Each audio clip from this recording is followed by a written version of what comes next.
daming issue, daming mga ano yun, daming parang mga hidwaan, mga grupo-grupo, di ba? Kalingap lang naman tayo eh. Ang pangit nung ganun kasi yung may grupo-grupo. Good vibes. Kasi halo-halo ay may comedy, may kilig. Tsaka parang nag-grow si Carla, no? From EDC. Nakakatunaw. Kasi nakakatunaw yung mga titigan nila eh. Yung eye contact nila. Yung ba for entertainment? Pero ang daming kinikilig sa Rara. Ano kaya? Puppy love? K-drama? K-drama, no? Oh. Bakit merong against sa parang love teams? Pero hindi ko rin alam eh kung ano ba talaga. Siguro ay ibang tingin nila, parang walang charity, parang ganon. Okay. Hindi nila iba din nagigets na yung views nakaka-motivate din eh, di ba? Oo.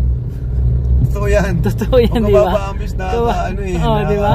Minsan eh. So yung pagpapakita nila ng views na pagpanood nila, pag hindi skip ng ads.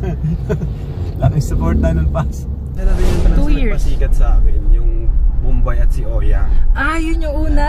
Meron na. Ang channel ko talaga is so unique sa'yo yun. O parang nandun na talaga sa channel ko yung love team. Meron ba nag-overlap sa fans? Yung parang fans sila ng dalawa? Meron. Meron. Iba nga lahat eh. Yun yung gusto ko. Yung lahat sinusubaybayan. Wala silang yung dinadown na ibang love team para lang maitaas yung gusto nila. So para mag-aaway, naging toxic na. Ayoko nang ganun, no. Sabi ko kina Kuya Jens, di ba yung mga nagtatopic ng love team. Sabi ko pag may ganyan sa mga GC, i-kick nyo yan. Bawal ang ganyan sa Kalingap. So habang toxic. Yeah. Kasi mas maganda yung parang nagsusuportahan. Right. So ang yung una. Kay Bedit. Ano masasabi mo sa love team na yan? Sa love team ng Dandy, ano ba? Hot. Hot couple. Define hot. Palagi may pahubad si Dan eh. So parang matured version. Yung kanina may puppy love. Puppy love. Ito naman hot. Ito ba for entertainment pa rin? Oo naman, syempre. For entertainment yan, Pas. Kung nasa kanila na yun, kung kakadevelopan. Diba? Pero may guidelines sila. Especially yung iba pala. Especially yung mga minor. Siyempre, yan po. Ano natin yan? Hindi yun parang ini-encourage, guided. Yeah. Tsaka may rules naman, no?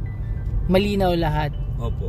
Pero dito sa dalawang matanda. Si Eds, baka gusto kay, or kung may gusto na siya. Okay.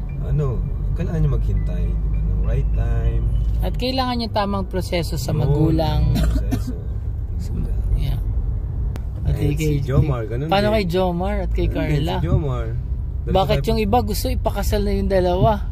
Si Jomar. Actually, si Carla, 18 mo na si Carla, diba? Okay. So, hindi na minor.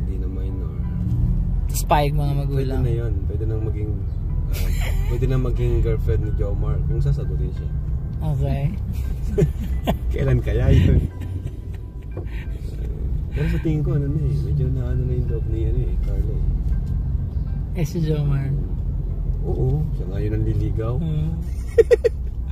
Pero dapat nga na guided at dapat nasa tama yung mga ginagawa nila. Tamang proseso. Yeah. Diba? Sa tama. Kasi nag-aaral. Alam naman po nila yan, Pas.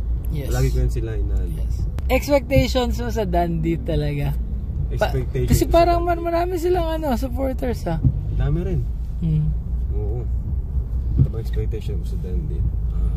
Mas maging komportable.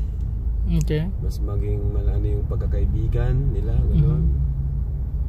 Mas maging close. And yung chemistry, di ba? Mas mag-improve.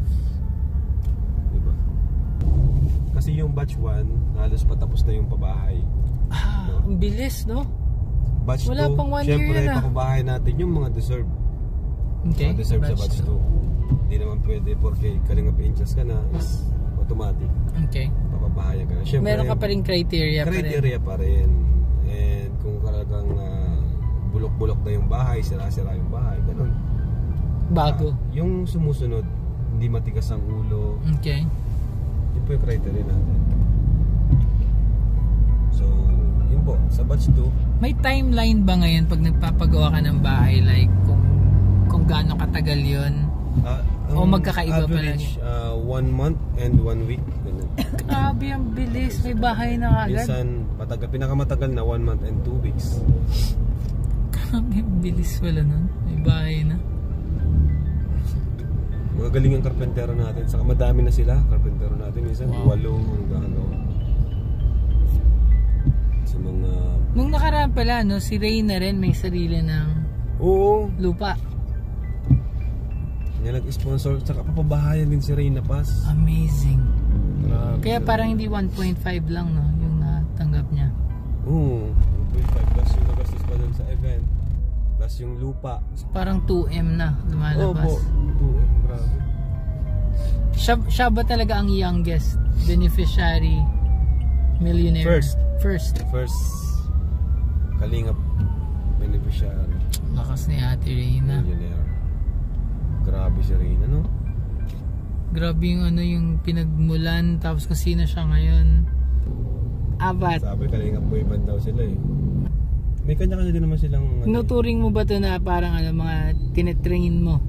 OJT. Menti. OJT sila. Pero sa ano man kasi once na pumasok ka sa Kalingap, it's either staff or gusto mo mag-charity vlogger, pipili ka doon. Kasi hindi naman lahat talaga is capable na yes. charity vlogger. Yung iba kasi mahirap maging charity vlogger, parang hindi nila kahit gusto nila, parang hindi nila line yon, hindi nila linya, parang yung hindi para sa kanila. Di ba Pas? Kasi merong mga tao talaga na pangmasa, ganun. May mga tao naman na hindi pangmasa. May natural na pangmasa. Like, yung iba sa kasi charity. Diba? So yun, hindi ko naman required na maging kagaya ko ni Kuya Bal na mag-charity ka na rin. Yung iba, pwedeng staff lang. May nabanggit ka dati, yung pagiging staff ay parang pagtulong na rin sa'yo para makatulong sa marami. Kasi hindi ko mararating ito kung wala naman yung mga staff natin, diba? Wala yung cameraman natin, wala yung mga driver, laking tulong po niya. Para ako ay kumbaga bawas na trabaho ko na. Yes. Kasi pag ako lahat, wala, mahirap po. So yun po. Yung iba staff talaga, iba is vlogger, charity vlogger. Sa Edo, yan. Yung iba naman staff, at the same time charity vlogger. Kaya ni Edo, ni Dan. Lalakas niya nila ngayon Yun nakakatuwa din kasi talagang sinusundan nila yung yapak namin. Yeah. Diba?